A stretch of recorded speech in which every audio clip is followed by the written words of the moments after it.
And you know, that's a handy location. That is a very handy location, and there is a privy behind it.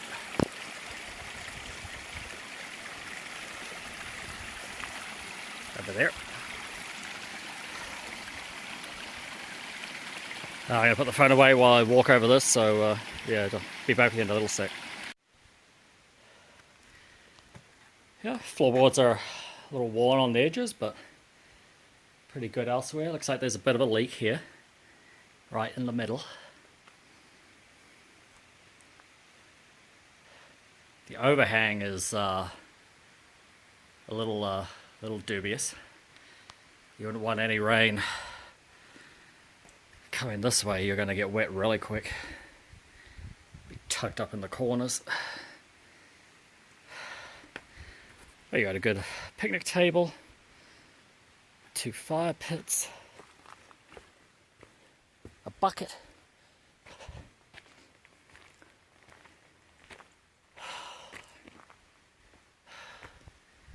Man, that's a fully enclosed privy. That's unusual. Yeah, there's not a lot of tenting around, but shelter itself is in good nick. Alright, well I'm going to utilise that privy and have some lunch. And I think the signs say about that Davis path, it was 7 miles. Yeah, 7 miles. Whew. Alrighty. Let's look at southbound. We've just crossed a gravel road that's, I don't know, 5-6 minutes north of the shelter. And there's a little stealthy spot here. I think there's actually 2 fire rings. There's one there and one over here. And there's room in there for about 2 or 3 tents. So, you know, that's an option if you're northbound and that shelter area is full. Because I only saw one spot there that you could actually put a tent. But there's, you know, places for hammocks, but yeah, that shelter's really just the shelter. Oh, it's nice to be on some softer track.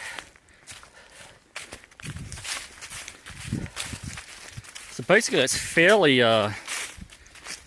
sort of level to downhill through all the way through into Atkins and beyond.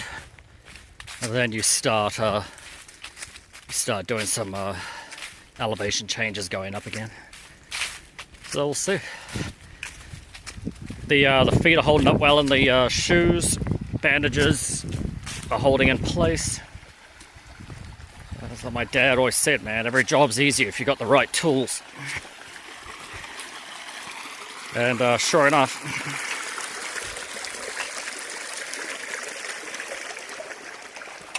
you know, it's good to have band-aids, but if they won't stay on, then what good are they? So, yeah, I would definitely, from the get-go, especially if you're someone that's kind of prone to blisters and whatnot, buy some adhesive tape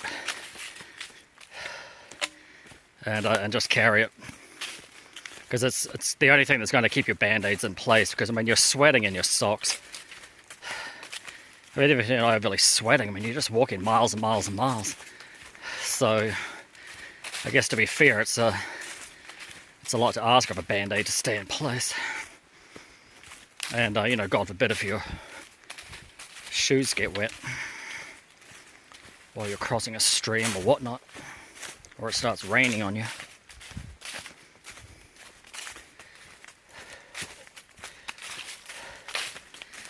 Now, I had absolutely no issues with my feet, blister-wise, for over 500 miles, so, you know, I'm pretty happy with that.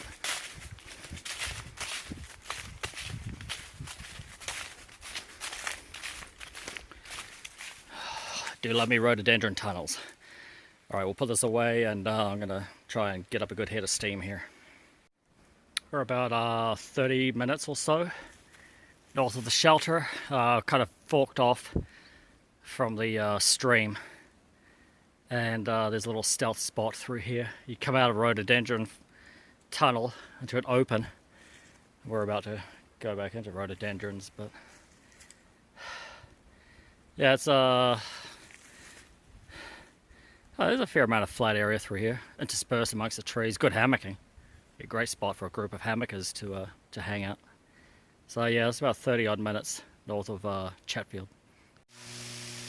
I have never heard power lines make that sound.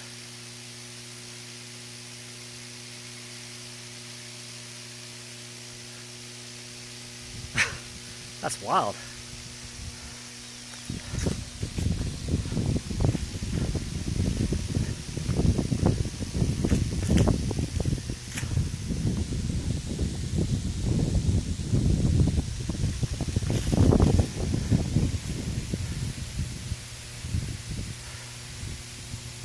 Huh. Alrighty then.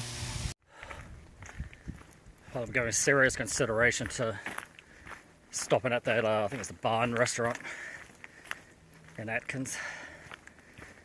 I believe they have a hiker burger there that's about £1.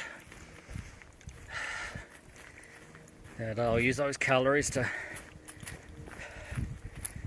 get me through into the evening, so long as it doesn't take too long to make. Clouds are building.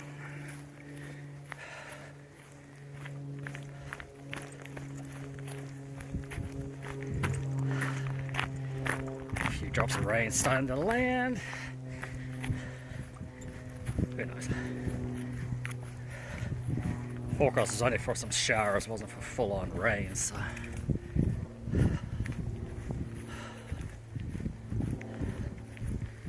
I'll catch you guys later. I was shoveling some burger into me.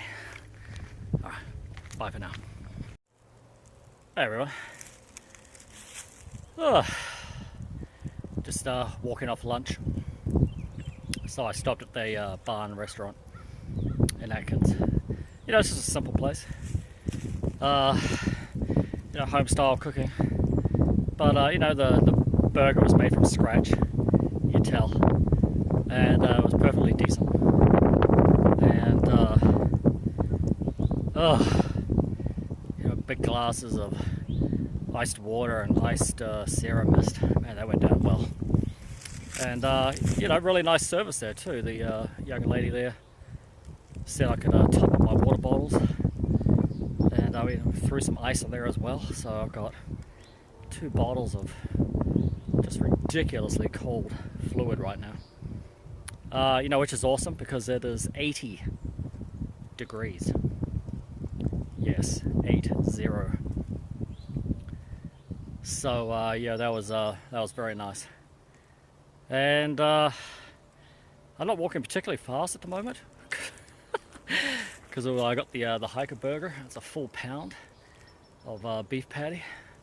So you know, I don't want to pop or anything like that. So just you know, easing my way back into it. And yeah, still don't know how far I'll go. I'll just walk until like about 6:30ish and call it a day. That'll be past those Davis Path campsites. I'm sure I'll find something else along the way, so yeah, I'll catch up with you then.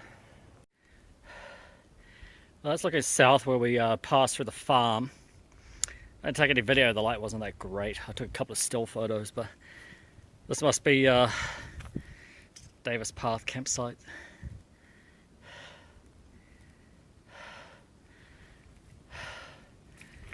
Not bad.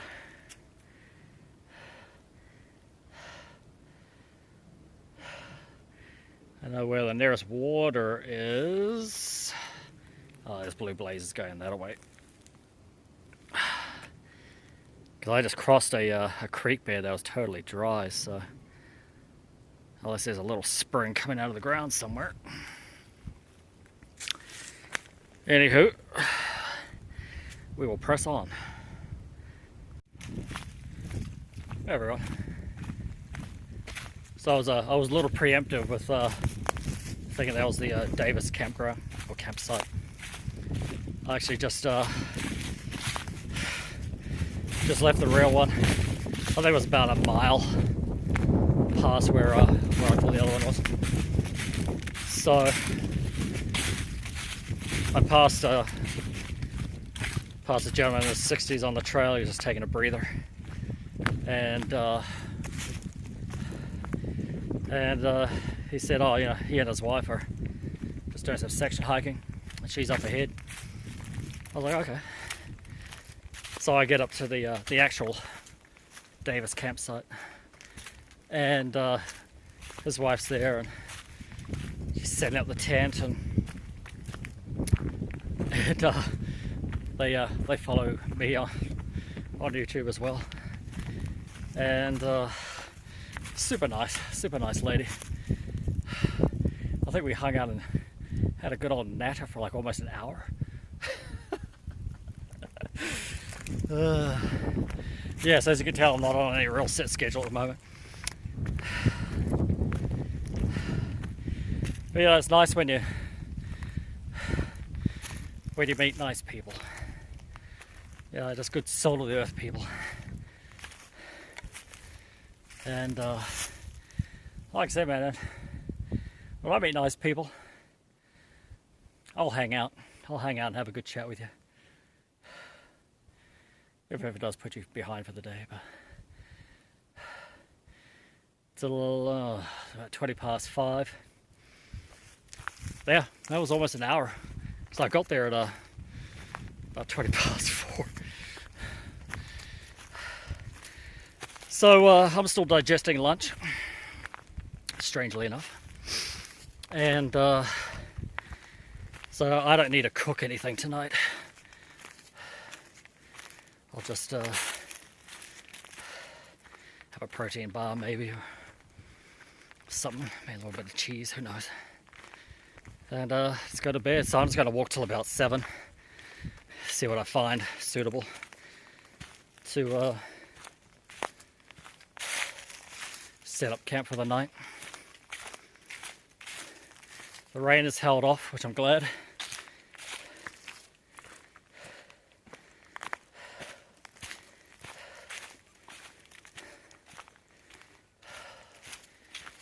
And the track's nicer. It's so much more pleasant to walk on. Well, you really do get tired of walking on rocks. Not only does it slow you down, but it's just, yeah, it's wear and tear on your feet, man. Wear and tear on your feet. But no, it's been a nice day. Man, 80 degrees. 80. Man. I think the forecast today was like 72. I don't know where 80 came from. Let's see if you can see it here. It's a salty sweat stain. Very nice. But no, it's been a good day. It's been a good day. It's always nice to finish up and meet some nice people on the track. Alright, slippery leaves. I'm going to put this away, and we'll pick this up either when I get to my camp for the night, or if I see something interesting. Alright, bye for now. There's some decent inclines here on these ridges. I mean, that is head height to me. There. It's going all the way up. Hey. Well, after walking up these rather steep ridge lines, there's a little spot here. It's a little rocky for me. Way better for hammocks. I'll push on, see what else there is. Whew. Hey, these ridgelines, man, they just go straight up. Alright, see you in a little while. Evening, everyone. So I found a campsite. It was probably a couple of miles north of the Davis campsite, and yeah, options are a little thin on the ground going north because you're just walking up ridge lines. So and it's pretty rocky. So yeah, after 6 o'clock, as soon as I mean, this is normally how I do things anyway, but after 6 o'clock, if I'm looking for a stealthy spot, you know, stealthy. Um, when I find the first good one that'll comfortably take my tent, that's it, done. I'm not a big believer in passing up perfectly reasonable spots, hoping for something even better with only, an hour or so before it gets dark. So, yeah, it was a good day today. It was warm. It's very warm. I mean, even now it's 7 o'clock, and I think it's 65 ish. But yeah, man, that first day of 80 degrees, that you felt that, and that's one of the reasons I went and had lunch, just to get more calories in me, and I guess some ice cold drinks as well. I mean, I had like 4 drinks there, and then like two sodas and 2 waters, like big glasses, and topped up my bottles.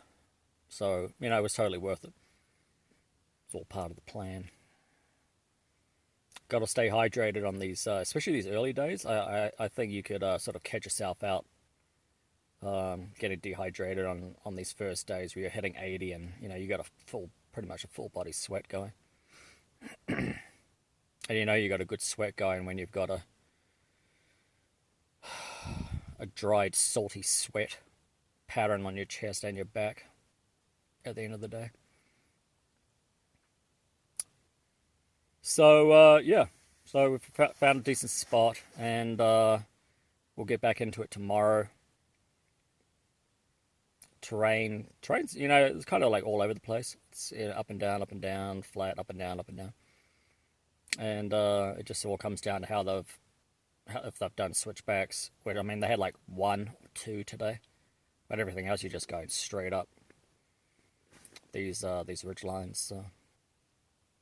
But the terrain did get less hideously rocky as the day progressed, so that was awesome. All right, we're gonna wrap it up here, and oh, before I forget, yeah, shout out to the nice couple that I met on the trail today, Arnie 1 Mile and G. I don't know if it's short for G Money, but who knows? Really nice people. Really nice people. Yeah, it was funny. Man, time flies. Time flies when you're having a good natter. All right, good night, everyone, and I will see you tomorrow, day 59. All right, bye.